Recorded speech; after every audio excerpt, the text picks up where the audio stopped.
중국에 대해서 비판적인 이 책들을 써온 호주의 클라이브 해밀턴 교수라는 사람이 있습니다. 호주 찰스 스타트 대학의 교수인데요. 자, 이 사람이 이 최근에 좀 인터뷰를 해서 한국 정치인들을 비판을 심하게 했습니다. 중국에 겁먹고 나약한 한국 정치인들, 어렵게 쟁취한 독립을 지킬 수 있겠냐? 그래서 이 조선일보가 이 사람 단독 인터뷰를 했는데요. 중국은 한국 정계, 문화계, 언론계, 지도층 전반에 베이징 옹호자와 유화론자를 확보했습니다. 제가 전에 중국의 이 대사관 직원들이 수많은 정치인과 교수, 지원자들을 만나고 다니고 언론인도 만나고, 그래서 중국 정부가 그런 사람들에게 여러 지원들을 해주면서 또 그런 사람들을 좀 부각시켜 주면서 자신들을 일종의 인맥, 그리고 자기들에게 꼼짝 못하는 네트워크로 삼고 있다. 자, 이게 지금 한국에서 심각하다라고 클라이브 해밀턴 교수가 이야기를 했습니다.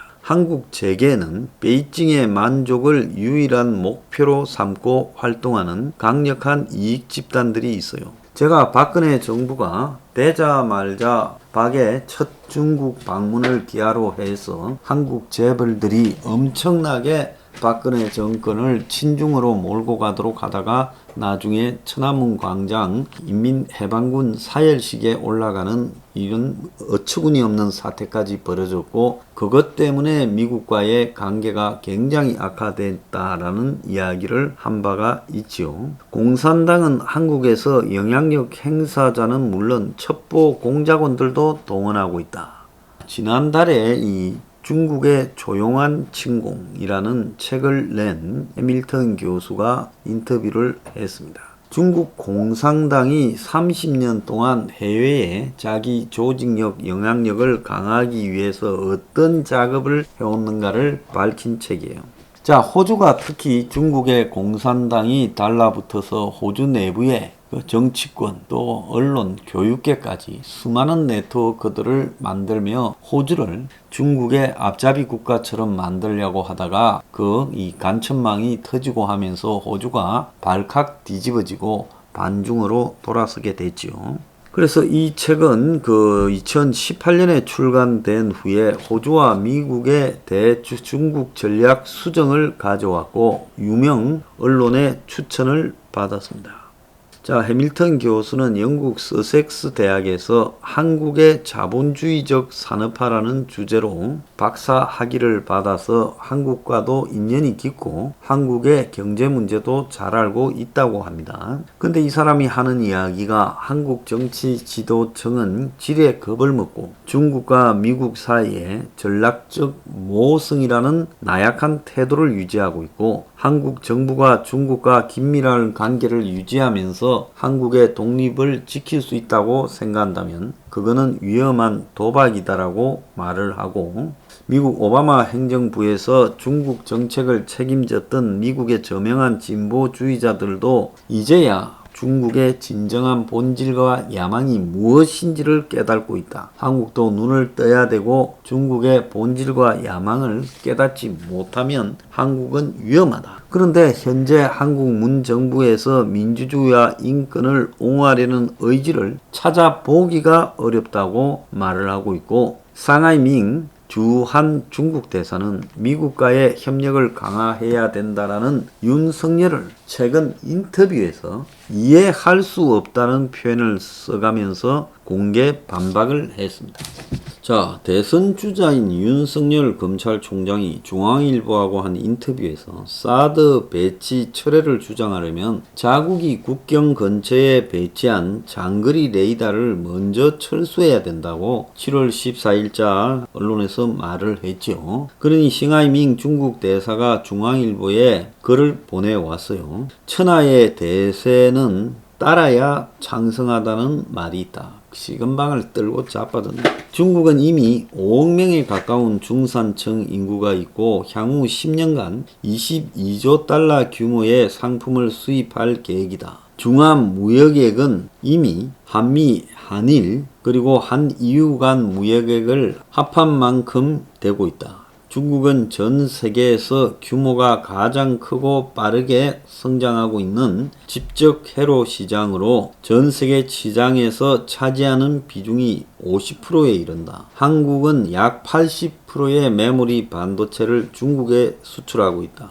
이렇게 말을 하며 한중 관계는 한미 관계의 부속물이 아니다. 이러면서 천하의 대세를 따라라. 그리고 너희들이 우리한테 상품 수출하고 무역에 그리고 시장, 중국이라는 거대한 시장, 메모리, 반도체 등 이런 것들 수출해 먹고 싶으면 우리 말을 들으라고 이렇게 말을 합니다. 자, 외교부는 이 싱하이밍 대사한테 주재국 정치인의 발언에 대한 외국 공간의 공개적 입장 표명은 양국 관계 발전에 부정적 영향을 미치지 않도록 신중하게 말할 필요가 있다라고 입장을 밝혔는데, 이건 우리 스스로 윤석열이 보고 신중하게 해란 건지 중국이 대사를 보고 입조심 해란 건지 알 수가 없어요.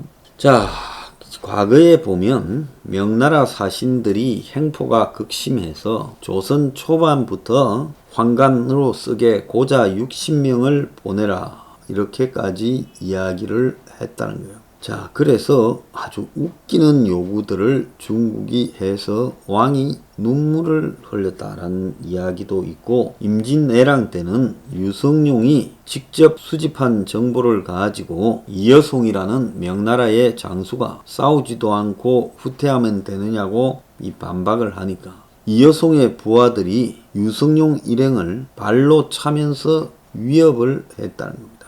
심지어 이 말먹이가 늦게 왔다라는 이유로 유성룡과 호조 판서를 병령의 뜰 안에 무릎을 꿇리고 군법을 집행하겠다고 목을 베겠다고도 위협을 했고, 또 고종 때는 이 조선 말에 위안스카이 원색의 행포에 불만을 품고 있던 고종이 지금 이 5개국의 공사를 파견하려니까 위안스카이가 이웅장과 연락을 해서 공사 파견을 미리 상의하지 않았다라고 이야기하며 중지하라고, 그러니까 다른 나라에 공사를 파견하지 마라고까지 요구를 해서 미국 공사 파견을 중지시키고 이 공사들을 못 나가게 했다. 이런 이야기까지 있고, 위안스카이는 중국에서는 군수 정도 직위밖에 안 되는데 조선에서는 최고위급 행세를 하면서 젊은 나이에 벼락 출세를 해서 10년 동안 조선에 있으면서 섭정왕 총독 같은 행태를 했고, 조선 내정에 간섭하고 말이나 가마를 타고 궁궐을 드나들고 공식 정부 행사에 상석에 앉고 무장을 한 채 고종한테 들어와가 삿대질까지 했다는 겁니다. 자, 중앙일보가 낱낱이 이제 이런 이야기들을 하고 있는데, 선조실록에는 이덕형이 명나라군이 갖가지 민폐를 일으키고 있다라고 하자 선조가 괴롭지만 참아야 된다. 중국의 노기를 격발시키는 일이 있게 될까 염려된다. 나라의 힘이 약할 때는 중국에서 온 사신이나 장수가 행포를 부린 일이 그냥 예산돼 우리나라는 참자고만 말했습니다. 이러다 보니까 나라 꼬라지가 개판 5분 전이 돼가지고요. 중국 대사가 주재국 대선 후보의 발언에 대해서 왈가왈부하는 오만한 행동을 하고 있습니다. 자, 중국 정권이 지금 한국 대통령 선거에 깊숙이 개입하고 있다라는 증거도 나오는데, 자, 조선일보 기자가 이 해밀턴 교수한테 대선을 앞둔 싱하이밍 대사의 발언을 어떻게 보냐 하니, 한국 정치인을 통제 압박하려는 목적에서 했다. 윤 총장 인터뷰를 계기로 한국에서 중국의 비판적인 정치인 목소리가 커지는 것을 누르려고 불안과 짜증을 중국이 낸 것으로 보인다. 호주의 사례를 바탕으로 한국인에게 조언을 한다면 하니, 한국과 호주는 최근 몇 년간의 중국의 경제적 협박에 가장 고통을 겪었다. 나는 한국인에게 전략적 경쟁이니 문명 충돌 같은 거창한 것 말고 한국 내부에서 일어나는 일에 주목하라고 말하고 싶다. 중국 공산당의 기본 전략은 한국 기관의 독립성을 훼손함으로써 베이징에 저항하려는 한국의 힘을 약화시키는 거다. 이를 위해 이 중국 공산당은 한국의 여러 기관을 끌어들이고 쓰다듬고 뒤집는 방법을 써가며 중국에 복종하도록 만들었다. 최근 칭하이밍 대사의 발언도 중국 공산당의 전략에서 비롯된 건가? 그렇다. 중국은 스스로 아시아 태평양 지역 보스 패권 국가라 여기고 한국, 일본, 대만, 호주 등은 종속된 부하라고 생각하며 지배하려고 한다. 중국은 왜 조용한 침공을 할까? 중국 공산당은 한국 등 상대국 지도자들한테 베이징이 원하는 걸 해주면 그 나라의 최고 이익이 되고 동시에 지도자 개인에게도 최고 이익이 되도록 만들어준다 라는 생각이 들도록 노력을 하고, 이렇게 지도자들의 내부 심리까지 전복시키는 것이 공산당의 조용한 침공이다. 한국을 비롯한 이 외국 지도자들은 때때로 자기가 뭘 하는지도 모른 채 베이징을 기쁘게 해주는 것이 한국과 한국민에게 이익이 된다고 생각하고 중국이 요구하는 걸 다 들어주고 있다. 자, 그런데 중국의 궁극적인 목표는 무엇이냐니까? 미국과의 동맹을 해체하는 거다. 미국을 제치고 세계 유일의 패권국이 되고자 하는데, 이 호주 같은 경우에 대중국 경제 의존도를 무기로 정계와 재계, 지식인 엘리트 동조자를 모아서 호주를 장악하고 미국하고 동맹해서 이탈시키려 했다. 호주가 2019년까지 중국과의 경제 비율이요, 1,500억 달러에 가까웠습니다. 1,500억 달러요. 그러니까 이 호주가 계속 중국에 애속되어 갔죠.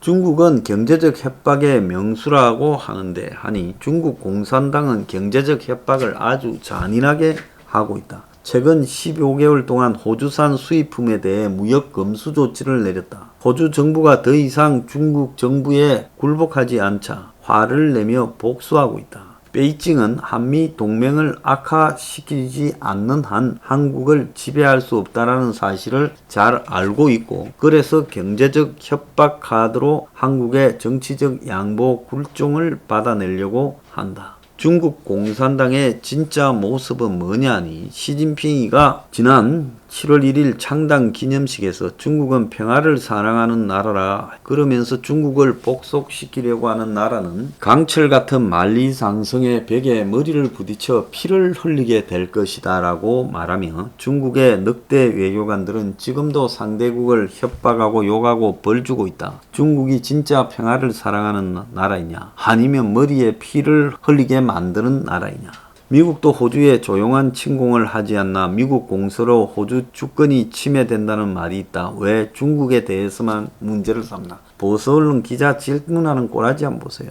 해밀턴 교수가 나를 포함한 상당수 호주 국민들은 호주 정부가 이라크 전쟁 참전처럼 미국의 대외 정책을 추종하는 데 비판적이다. 그런데 미국과의 관계로 말미암아 호주의 시민적 자유나 민주주의가 침해되거나 타협된 적은 없다. 미국과 중국은 본질적으로 다르다. 이렇게 말을 합니다. 한국 정부의 대중국 태도를 평가한다면 하니, 역사적으로 봤을 때 공격적으로 부상하는 신흥 국가를 무조건 유화적으로 대하는 것은 뒤끝이 나빴다. 한국 정부는 민주주의 국가 동맹이 세계를 지배하려는 중국의 공격적인 계획에 대항할 수 있는 좋은 방법임을 깨달아야 된다. 그런데 상당수 한국 리더들은 중국이 국력이 곧 미국을 추월한다고 목소리를 낸다. 한국인들이 어렵게 쟁취한 자유와 독립이 친중 정치인, 재계 엘리트, 여론 형성자들에 의해 팔려가고 있다. 이들의 친중 성향 리더들은 한국인의 자유와 독립은 소중히 여기지 않고 자신들의 부와 정치 권력, 사회적 영향력만 생각하고 있다.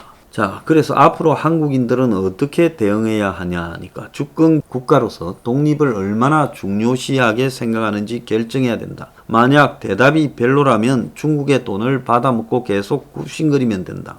반대로 아주 많이라면, 우리가 우리의 독립을 아주 중시한다면 중국이 부과하는 경제적 처벌을 감내하고 자유와 독립을 얻기 위한 값을 치러야 된다.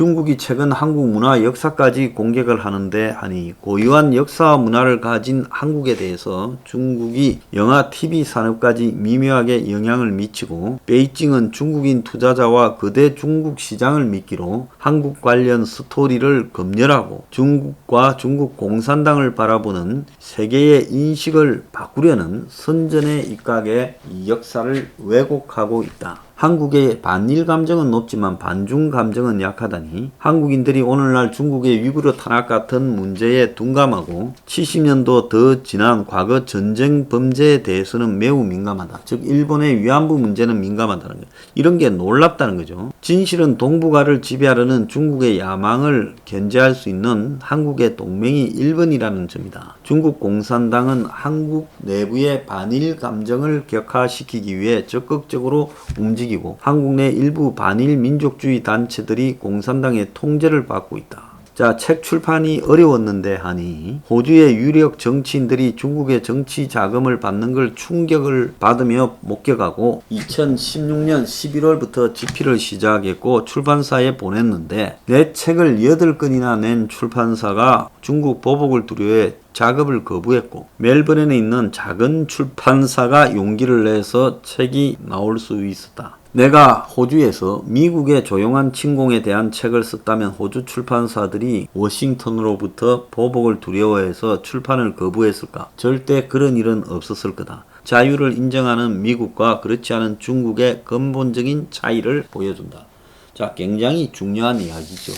한국인들이 어느샌가 중국과 이해관계를 가지는 좌파 정치인, 그리고 재벌 회사, 그리고 한국의 상류 오피니언 리더 계층, 이런 자들에 의해서 형성되어진 친중 이데올로기에 따라 중국과의 경제 문제를 지나치게 의식하면서 중국의 노예가 되고 중국이 조성한 반일 감정에 따라 충실히 움직이고 있다. 우리는 왜 반중은 안 하면서 반일을 열심히 했던 것일까? 한번 누가 그런 생각을 만들었을까 생각해 볼 필요가 있다 봅니다.